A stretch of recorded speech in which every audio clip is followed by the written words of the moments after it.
Love, Brian Bennett, Coach Joe Calero. Coach, if you make an opening statement, then we'll throw it open to questions. Thank you for the few people that are still here late night after 4 games of Big West basketball, and I think we saw the parity of the Big West today and the heart of Cal Poly basketball today. So appreciate that. Questions?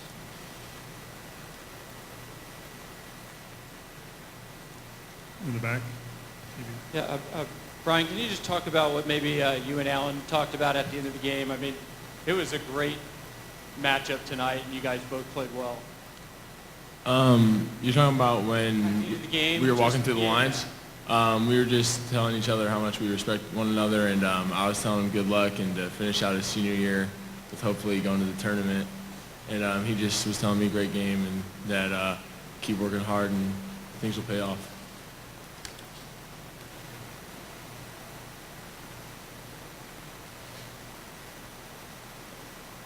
Over there. Coach Calero, so going to the full court press early, like what was your, I mean, it definitely worked right away. Like, was that something you wanted to implement from the start, or was that kind of just a...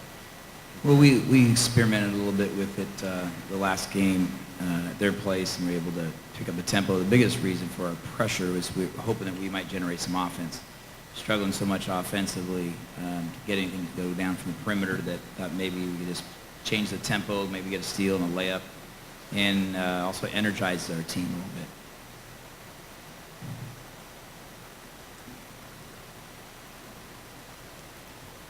To the back row. Coach, you mentioned that heart in the opening statement on a night that you guys couldn't get a whole lot going offensively. You just had to grind it out, and you had a couple chances in the last couple minutes. Talk about the heart of the team. Well, we went in at halftime and realized we had held them to 27 points, and it was in our felt like if we could hold them to 27 again, or under 30, and we could catch a spark, knock down a shot here, continue with our good inside game. I think Brian and Malik were great in the inside, creating opportunities. To get it back down to that point where it was a 2-point game and we had the possession of the ball. And a lot of Central Coast, fans, basketball people, what a great game.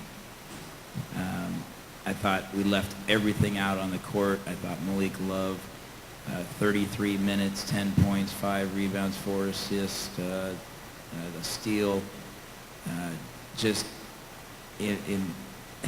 completely he is what we want in Cal Poly. The toughness, dedication. Today, last night Malik had a little cold, had to get coldness and some sickness throat. This morning he gets up, he leads the team over to walk through, he gets him back, and then during team dinner, Malik says, "Coach, can I pass on that? I've been working on my senior project for about 3 or 4 hours today. I've already got some sandwich stuff there." So if you want to talk about student athletes, you want to talk about what it is, we have these guys that are the epitome of what we want athletics to be. Student athletes give their heart to their team, give their heart to the community, give their heart to each other, and I just, at the end of the game, ask them to think about, don't be me-optic right now. Be very we-optic, which is think about what we did, think about your career, and I think that's why I'm so proud of these guys. Specifically, Malik, your emotions on a night that was one of your better ones, probably of your career, but of course it comes in the loss and then your senior year. Yep. Well, can you repeat the question one more time? Just talk about your emotions on a night that you played so well, but of course you're a senior and this is your final game at Cal Poly. Oh, man, I was excited, to come out and start the game and get out here with my team. Santa Barbara is a great program, and, we had to come out here and give everything we got. And I just want to thank the coaching staff and, the rest of my teammates for giving it their all, for my senior year. I appreciate it. Coach, congratulations, first of all, on a hard-fought game tonight. Just walk us through your thought process. You had a couple of timeouts late, had a couple of offensive possessions. Why did you elect not to take a timeout in those situations? We were trying to be able to sub offense and defense. So we won the last 15. So we figured if there's another possession, we had our offense group in and our defense group in.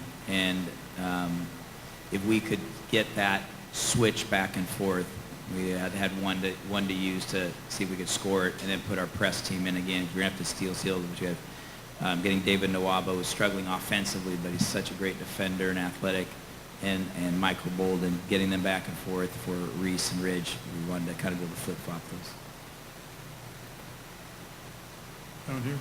All right, going back to you, Malik, it kind of seems like you took over the game at some point, like driving in, like some click in your head, like what was going on there? You just kind of stepping up, or? You know, at halftime, coach told me, you know, to get to my spot, and you know that's the low post, corner, NBA catches, and you know, attack to share. And I just want to thank Brian for being ready to play, and you know, as well as the rest of my teammates. You know, when I attack, there's space in the court and giving me room to play. And over to Brian, like going up against Allen Williams, who's one of the better players in the conference, like, but you definitely just kind of dominated him, at least on the offensive side of the ball, for sure. Like, is that something that you like really want to do, is going after good players like that, or? I was just trying to get to my spots and being aggressive on the court, and my shots were going in early, and Malik was doing a great job of sinking the defense to get them all the collapse on him and get me open for my mid-range jump shot, and all my teammates were finding me in the post or whether it was the mid-range, and I was just in the flow of the game, and shots were just going in. Coach, can you characterize this rivalry? What does it mean to the Central Coast? I mean, you don't get a lot of rivalry attention in the Big West necessarily, but this seems to be one that is, you know, a real true rivalry in a mid-major conference like this. Well, I don't think it was a rivalry till last year, quite frankly. The first 4 years I was here, they had gone to the tournament, NCAA tournament, twice. They were 4-0 on their home court, and they had come up to our place and beaten us, I believe, 3 out of 4 times. So the overall record was about 6-2, and they had 2 NCAA trips.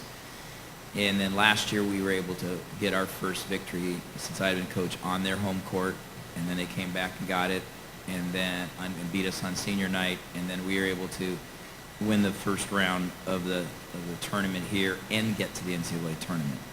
And so I think it became a legitimate rivalry when teams are capable of not just playing each other, and I think it's reality TV. Nobody can tell you what's going to happen. It's at this point the rivalry is unpredictable. Is Cal Poly going to win?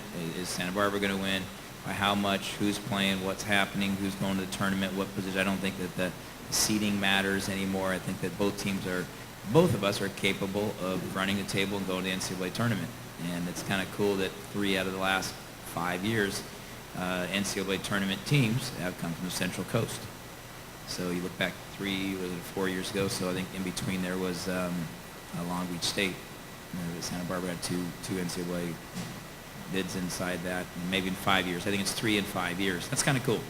It's good for basketball. It's good for our rivalry, and I think I'm so pleased that Malik is, you know, he's been part of that.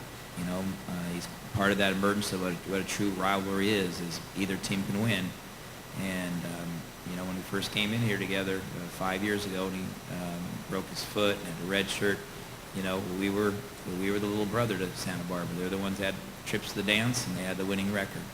I believe our last game, we played them, maybe JD can correct me wrong, but it was a 100th meeting. Somebody say it was tonight was a 100th meeting. What a cool stat.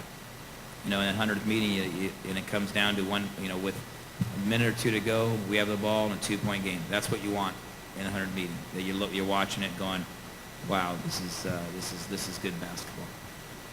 Just follow up, Malik, what do these games feel like, and especially playing a rival like this in a postseason tournament? Does it just feel a little bit different than other games or facing other opponents? I don't know if it's a little bit different. You know, our mentality is to take, you know, each and every game for what it is, and, you know, not look past it. So, I mean, yeah, it's a rival game, but you know, I look at it as just another team, and you know, we're trying to pick up that win.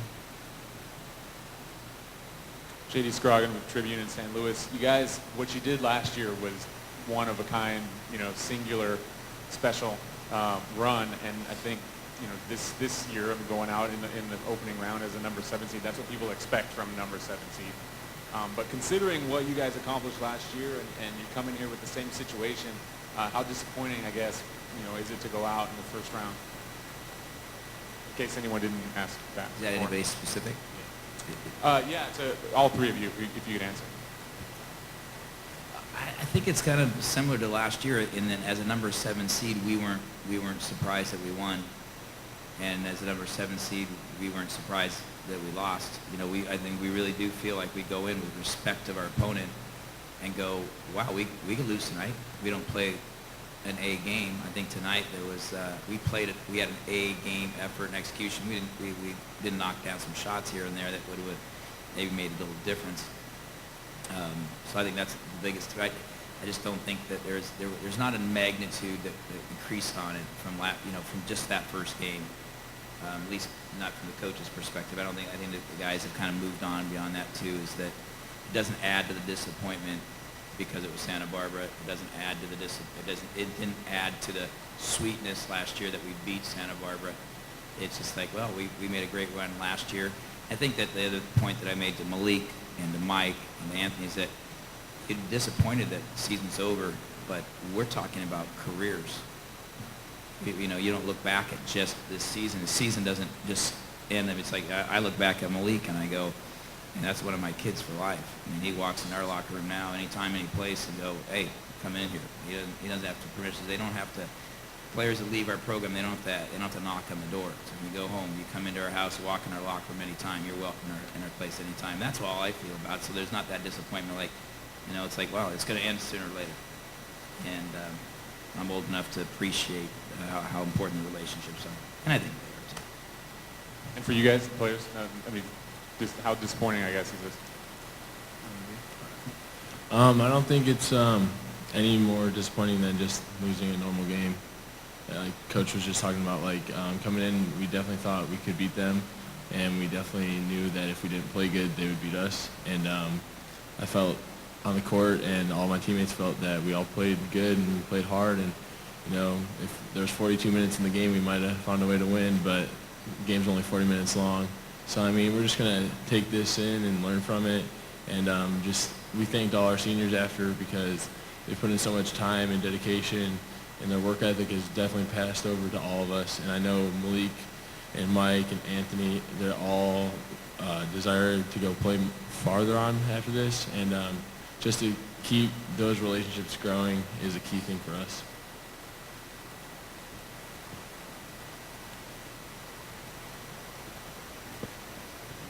Anyone else? Real quickly, Brian, their coach, Coach Williams, was very complimentary of you in the postgame, just saying he thought you were one of the 2 most improved players in the conference this year. So what would you say, what was your reason or your ability to have such a breakout season this year? I think it is due to my coaches and my teammates. My coaches were just encouraging me to be more aggressive this year with us losing Chris Eversley, Jamal Johnson, and Kyle Oddister last year. And all my teammates were on the same boat, and they were just like, B, let's go. We need you. Just look to be aggressive, get to your spot. And so it just paid off, and I couldn't thank my teammates and my coaching staff anymore. Anyone else? I think that'll do. Gentlemen, thank you very much for your time. Thank you guys.